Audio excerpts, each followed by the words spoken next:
Hey folks, glad to see you and Happy New Year to all of you and have a great 2025. Today I want to do a little bit of a follow-up from what I did about 11 months ago on concerning the Hasselblad. And at that time, I believe the Hasselblad 907 X100C had just come out. So it's been about a year later. So what I want to do is kind of a follow-up and update on what's happening with me regarding the Hasselblad system. And over the last 11 months, we've gotten almost 37,000 views and a lot of comments. I was able to help a lot of people make their decisions on the Hasselblad they would like.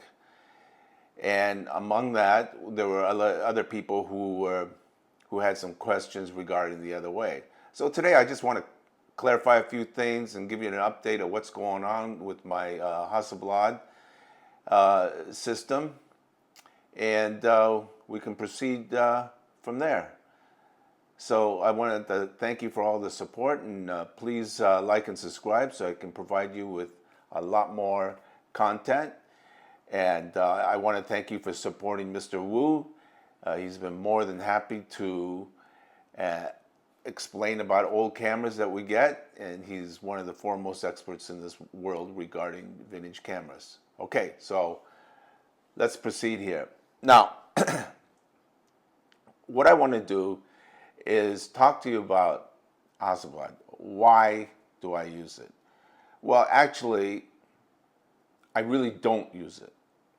My wife is the one who's a Hasselblad fanatic in the family.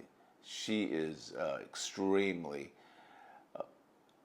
fanatical about and has a passion for Hasselblad for many reasons, and I'll tell you why. Number one, she's a very, very good fine art photographer. She has a master's degree in fine art, so she was able to use the Hasselblad system to its fullest regarding her genre of fine art. And she was able to win quite a few awards and was able to get the top 10 award in the Smithsonian photo contest last year. So she was quite happy about that. And it was shot with a 907. All right. Now, here are the reasons why I particular myself I use Hasselblad, but not as often because I do mostly commercial work, and commercial work is a little bit different. It's not fine art, so it's more for paid work, and I use a Fuji GFX2, in which I'll go over in the next video. But right now we'll stick with the Hasselblad. So looking to my right, we have the basic 907X. Okay. This is a very, very popular camera. It's beautifully made. It's one of the reasons why I got it, because it's just awesome, solid piece of material, and it reminds me of the days of the 503. Now, a lot of people say, well, you know, Hasselblad isn't Hasselblad like it used to be when the 503 was around and Hasselblad owned the company. Well, things have changed. DJI has come in and threw in the life preserver. Without DJI, we wouldn't have this. So kudos to DJI to keep the brand alive. And they will continue with it because they have the money to be able to do it. And I'm sure they allow Hasselblad in Sweden to continue with their research and development software. Okay, so what this is the 907, as you all know. If you want to know more about the pricing and the specs, you can just go to any of the many other YouTubers and reviewers. But the reason why I want to go over this is because I own this stuff. We own this equipment. It's not lent out. We don't use it for 5 days and give a review or anything. We own it with money. Okay? So I want to point that is very, very important. Okay, so here we go. The 907 is obviously a beautiful camera. It's easy to hold.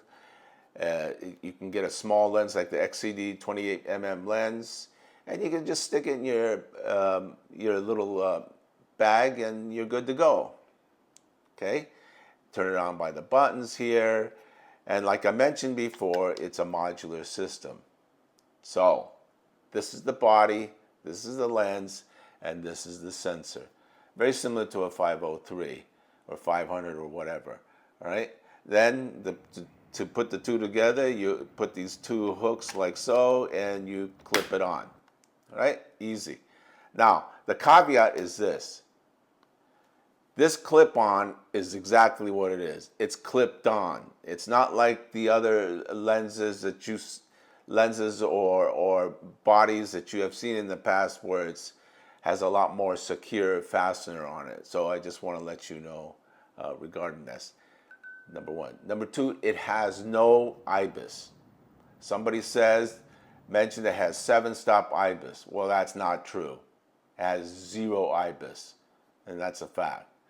So as far as is concerned, it's a beautiful, beautiful camera. And it's quite easy to use, although like I said, it has some faults. Number 2 fault is that the LCD on this, I'll show you, it flips out like so. Okay. Now, you can see it perfectly inside here in my little studio, my home. But when you stick it outside, if it's bright light, you cannot see anything on this. It's very, very dim because of the strong light. And there's no EVF, so that is a big consideration. Battery life on these is just okay. Nothing to rave about.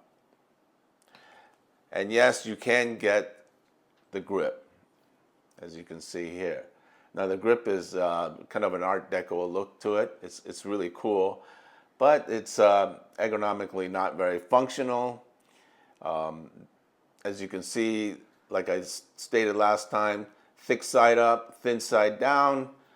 The grip is, it's a little dodgy.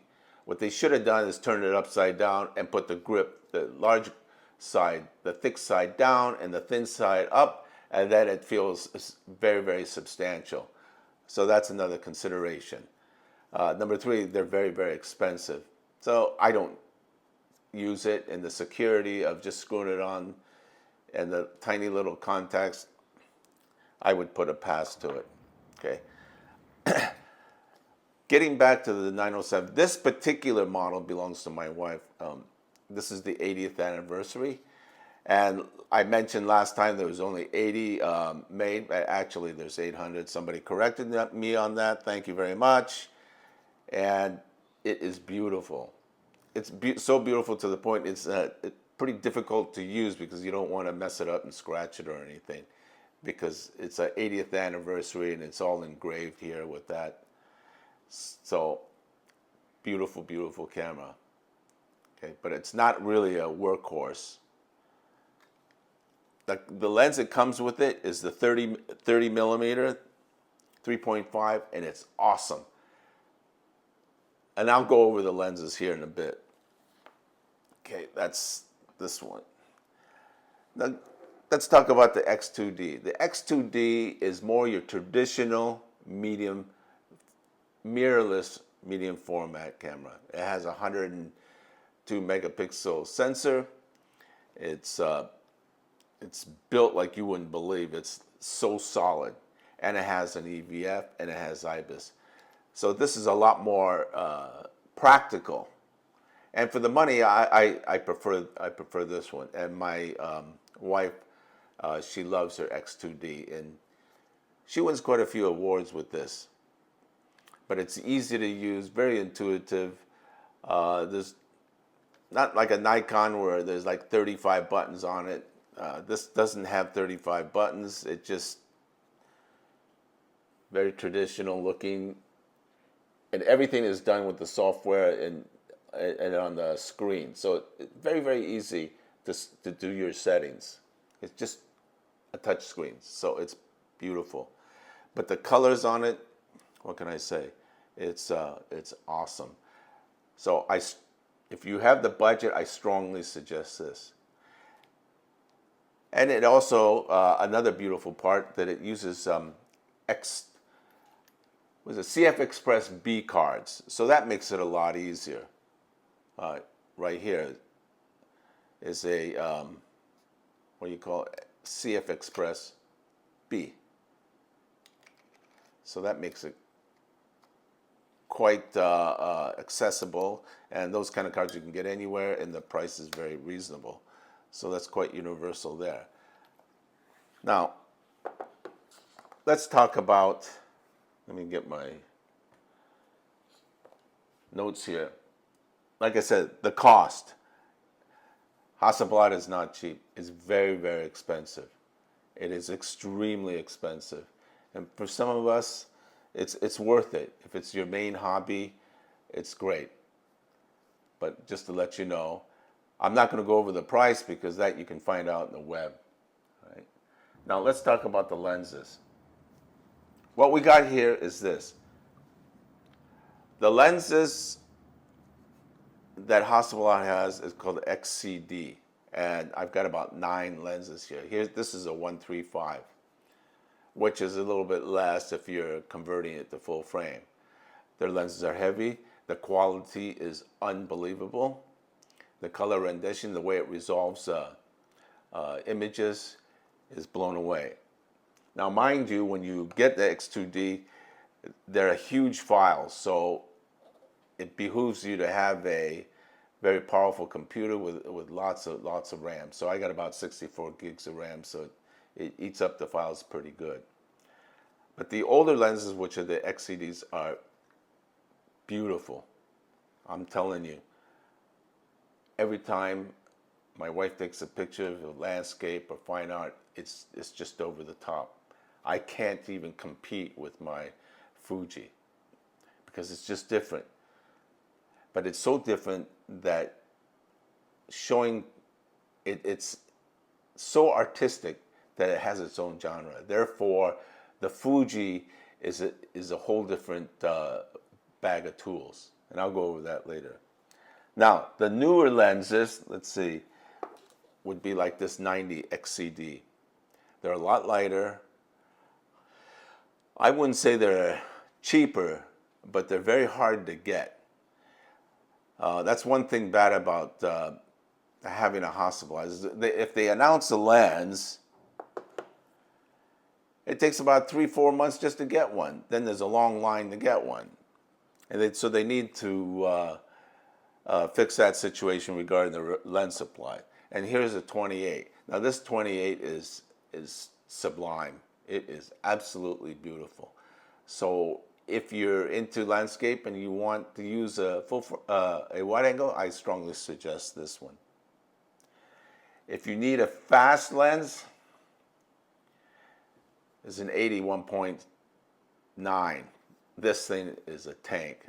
It's very, very heavy, extremely substantial, but it is awesome, awesome image quality. And what else I got here? Oh, this is the heaviest one of them all. It's a 3570 zoom. Also killer. Very, very beautiful. But it's a zoom lens. I strongly suggest this. Now for an everyday lens is a 2.865.